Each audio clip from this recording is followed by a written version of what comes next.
আসসালামু আলাইকুম ভিউয়ার্স। বৈশাখ মাস প্রায় শেষের পথে, আর কিছুদিন পরেই শুরু হবে মধু মাস, জ্যৈষ্ঠ মাস। আর জ্যৈষ্ঠ মাস মানেই মৌসুমি ফলের সমারোহ। এ সময় আম, জাম, কাঁঠাল, লিচু ইত্যাদি সুমিষ্ট এবং সুস্বাদু ফল পাওয়া যায়। প্রথমেই আম পাকা শুরু হয়ে যায়।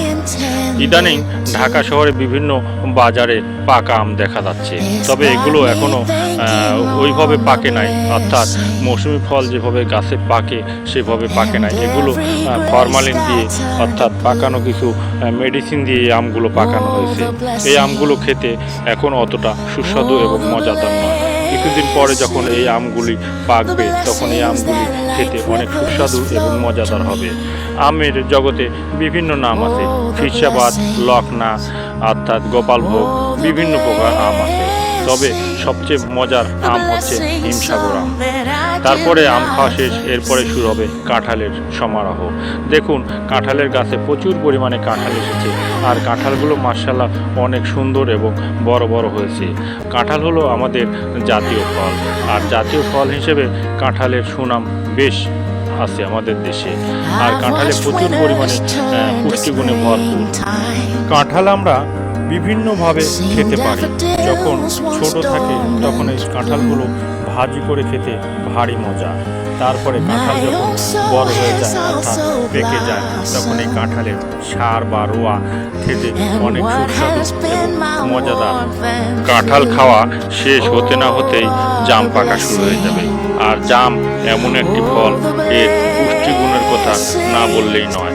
প্রচুর পরিমাণে পুষ্টি এই ফলটিতে, বিশেষ করে রক্ত পরিষ্কারে বিশেষ ভূমিকা রাখে এই ফল।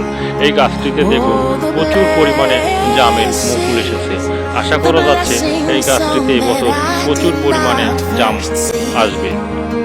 বর্তমানে বৈজ্ঞানিক পদ্ধতিতে সব বড় বড় জাম পাওয়া যায়। যখন আমরা ছোট ছিলাম তখন ছোট এক প্রকার জাম ছিল। এই জামগুলি কিন্তু খেতে ভারী মজাদার এবং সুস্বাদু। ছোটোবেলার কথা আমার সবচেয়ে বেশি মনে পড়ে, কারণ এই সময় ছোট ছোট জামগুলো আমরা গাছ থেকে পেরে নিয়ে এসে ঝাল, মরিচ ইত্যাদি লবণ দিয়ে মাখিয়ে খেতাম। সত্যি বলতে কি, যখন আম, জাম, কাঁঠাল এগুলো ফলের কথা মনে পড়ে বা এই ফলগুলো যখন দেখি তখন ছোটবেলার কথা সবচেয়ে বেশি মনে পড়ে।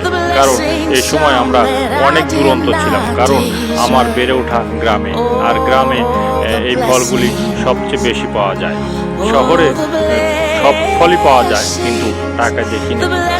আসলে আমাদের উত্তরাঞ্চলে এই আম, জাম, কাঁঠাল ইত্যাদি ফলের বিপুল পরিমাণে চাষ হয়। আমরা যখন ছোট ছিলাম তখন কিন্তু জাম বাজারে বিক্রি হতো না। ইদানিং বাজারে খুব বেশি জামের দাম এবং চড়া দামে কিন্তু জাম কিনতে হয়। কিন্তু যখন আমরা ছোট ছিলাম তখন এই জামগুলি গাছে পেকে পেকে মাটিতে পড়ে যেত, কেউ খেত না। আসলে এগুলো কথা বর্তমান প্রজন্মের কাছে বললে মনে করবে রূপকথার গল্প। আসলে রূপকথার গল্প নয়, আমাদের সময়টা ছিল একরকম আর বর্তমান সময়টা অন্যরকম। তো যাই হোক ভিউয়ার্স, আম, জাম, কাঁঠাল এমন একটি ফল, এই ফল প্রিয় নয় এমন লোক খুব কমই আছে। তো আমার ভিডিওটি আর বেশি দীর্ঘায়িত করব না। সবাই ভালো থাকবেন, সুস্থ থাকবেন, আর আমার ভিডিওটি ভালো লাগলে অবশ্যই লাইক, কমেন্ট, শেয়ার করতে ভুলবেন না। আসসালামু আলাইকুম।